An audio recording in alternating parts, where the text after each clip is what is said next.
네, 안녕하세요. 닥터공TV 용주입니다.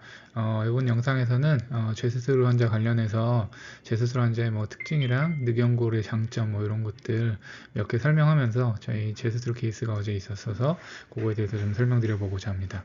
일단은 뇌수술 환자분들을 보면은 일반적인 특징이 몇 가지가 있습니다.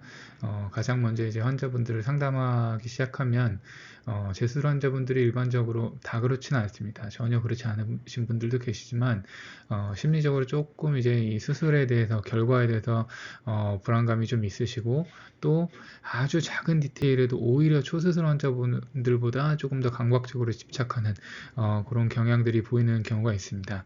그래서 이런 심리적인 것들은 저희가 이제 수술 전에도 뭐 환자분의 기대치를 조금 낮추는 방향의 상담이나 혹은 뭐 어떤 방식으로 수술이 진행될 거다 이런 자세히 그런 과정들을 설명드리면서 조금 완화를 시킬 수가 있는데 이거는 어느 정도 의사가 해결해 줄 수 있는 데는 한계가 있습니다. 그래서 이 부분은 이번 영상에서는 조금 논의를 하고요. 이 부분에 대해서도 교과서에 뭐 나온 내용들이 있는데 그건 나중에 제가 기회가 된다면 따로 설명을 드리겠습니다. 일단은 수술자 입장에서는 조직 박리가 당연히 어렵습니다. 이미 수술했다가 덮은 거기 때문에 정상적인 구조도 소실이 되어 있고 그렇기 때문에 조직 박리 자체가 아주 뭐 매끈하게 쫙쫙 갈라져 줘야 되는데 전혀 그렇지가 않고 그냥 이 구조들이 이렇게 있으면 그 면들이 이렇게 다 분리가 되어줘야 되는데 완전히 붙어 있기 때문에 의도적으로 이렇게 끊어내 가야 되는 과정이 있기 때문에 그런 과정에서 정상 구조가 손상되기도 하고 또 소실되어서 보이지 않기도 하고 하는 그런 조직 박리의 어려움이 있고 사실 이게 핵심입니다.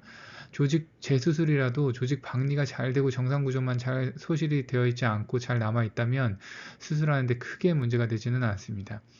그리고 또 하나는 이제 조직이 한번 갈라졌다가 붙은 조직이고 흉터가 있는 조직이기 때문에 단단합니다. 그래서 유연성이 감소되어 있어서 저희가 뭐 비중계 확장 이식이나 비주지지대를 만들고 거기다 당겨서 걸어야 되는데 그 당겨지는 그런 유연성이 감소되어 있고 또 높아진 코끝에 이렇게 피부가 늘어나줘서 유연하게 딱 꼬매져져야 되는데 그러한 유연성도 감소가 되어 있기 때문에 높이거나 당기거나 하는데 지장이 있을 수밖에 없습니다. 그래서 이러한 재수술 환자분들이 내원했을 때 이러한 재수술을 단점을 최대한 커버할 수 있는 게 제가 보기에는 늑연골이라고 저는 생각을 합니다. 물론 이제 그 전에 실리콘 받기 정도만 하고 비중경 연골이나 귀연골을 한 번도 사용하시지 않은 재수술 환자분이시라고 하면 비중경 연골로 충분히 뭐 재수술도 가능하긴 하지만 가장 좋은 거는 늑연골이고 초수술 환자에서도 모양을 잡을 때는 사실 비중의 연골이 아주 양이 적거나 하면 늑연골을 쓰면은 결과 자체가 많이 좋아지는 경우가 있습니다.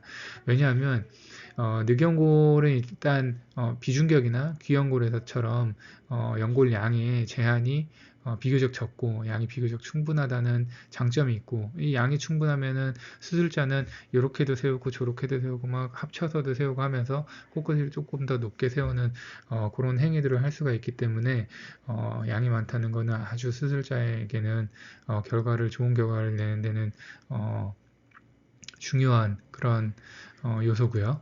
그 다음에 늑연골은 이제 아주 단단하고 이렇게 쉽게 휘어지지가 않습니다. 우리가 귀연골 같은 경우는 쉽게 말해서 쉽게 비교를 하자면 돼지 껍데기 구운 것처럼 금방금방 휘어지거든요. 그렇기 때문에 이 비주를 세울 수가 없습니다. 근데 비중격은 그거보다 좀 단단해요. 제가 쉽게 비유를 하자면 우리 치킨 먹을 때 닭뼈 끝에 붙어 있는 그 연골 있죠. 닭다리 뼈 끝에 붙어 있는 그 정도 강성이 있기 때문에 기둥을 세워서 당겨서 거는 정도의 강성을 갖고 있습니다. 그래도 비중격 연골도 코끝이 세게 누른다거나 또 비중의 연골은 안쪽에서 채취될 때부터 휘어져 있는 경우가 많기 때문에 이런 식으로 피부가 누르게 되면 휘어지는 그런 경향을 보이는 경우가 있습니다. 근데 늑연골은 그렇지 않죠. 대놓고 일자로 제가 깎아서 또 아주 단단해서 뭐 휘어지지도 않습니다. 잘 그대로 서 있기 때문에 코끝을 지지하는 비중격 확장 이식을 시행을 할 때 아주 뭐 튼튼하고 요긴한 재료로 사용을 할 수가 있습니다.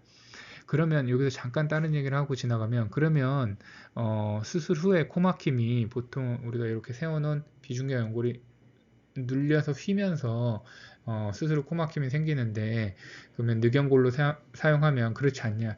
그건 또 아닙니다. 왜냐하면 이 늑연골이 휘는 게 아니라 늑연골을 달아놓은 이 안쪽의 비중경골 이게 같이 휘고 얘는 이렇게 틀어지면서 발생을 할 수가 있습니다. 그래서 늑연골을 사용한다고 해서 뭐 앞쪽에 전방 비중경 망곡이나 이런 거 교정 없이 그냥 늑연골을 턱 하고 대버리면 안 되고 그런 부분들은 당연히 교정을 하고 늑연골을 대면 늑연골이 아주 단단하게 딱 버텨준다는 거 비중계 연골처럼 이렇게 휘지 않고 그런 장점이 있어서 코끝을 조금 더 높게 우리가 원하는 모양과 각으로 시술을 할 수 있다는 장점이 있습니다. 근데 단점도 당연히 있죠. 늑연골 채취 부위에 추가 절개선이 있다는 거. 그 다음에 수술 후에 이제 늑연골이 들어가면 마치 플라스틱을 넣어놓은 것처럼 조금 단단한 그런 경직성 된 성상을 좀 보일 수 있다는 거. 그 다음에 와핑 될 수 있다는 거. 와핑은 시간이 지나면서 뭐 처음에는 일자로 이렇게 깎아서 넣어놨어도 얘가 원래 성상대로 살짝 휠 수 있다는 건데 제가 보기에 그렇게 흔하지는 않은 것 같습니다. 그래서 이분 같은 경우는 이제 재수술 환자분이시고 늑연골을 사용했는데 실리콘이 들어있었던 환자입니다. 실리콘은 제거를 했고요. 환자가 실리콘에 대한 거부감이 있습니다. 다시 넣지 말아달라고 하셔서 제거하고 요 앞쪽에는 비중계 연골을 이걸 왜 채취했는지 모를 정도로 얇게 그냥 이렇게 뭐 비주지대도 아니고 비중계 확장 이식도 아니고 이렇게 들어가 있었고 귀연골은 이렇게 끝에 하나 들어 있었던 경우인데 그거 다 제거하고요. 늑연골로 이렇게 기둥을 세우고 바로 늑연골 앞쪽으로 이렇게 동그랗게 TV 모양이 잘 형성이 돼서 굳이 뭐 연골 이식은 따로 안 하고 늑연골을 둥그렇게 끝부분을 카빙을 해서 이렇게 넣은 사례입니다. 그래서 늑연골을 넣기 때문에 단단하게 딱 코끝이 잡혔고요. 이분은 무보형으로 시행을 했는데 여기는 당연히 낮아졌고요. 실리콘이 없으니까 이 부분 낮아져 보이죠.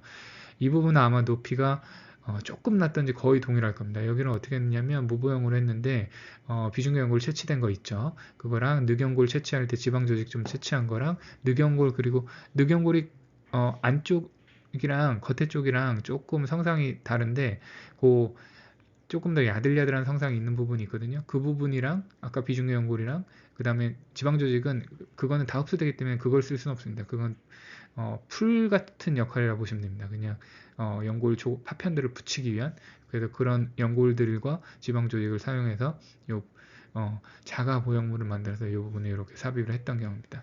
그래서 재수술임에도 불구하고 코끝이 단단하고 조직도 좀 구축이 되어 있었을 텐데 늑연골을 사용하면 이렇게 높일 수가 있다.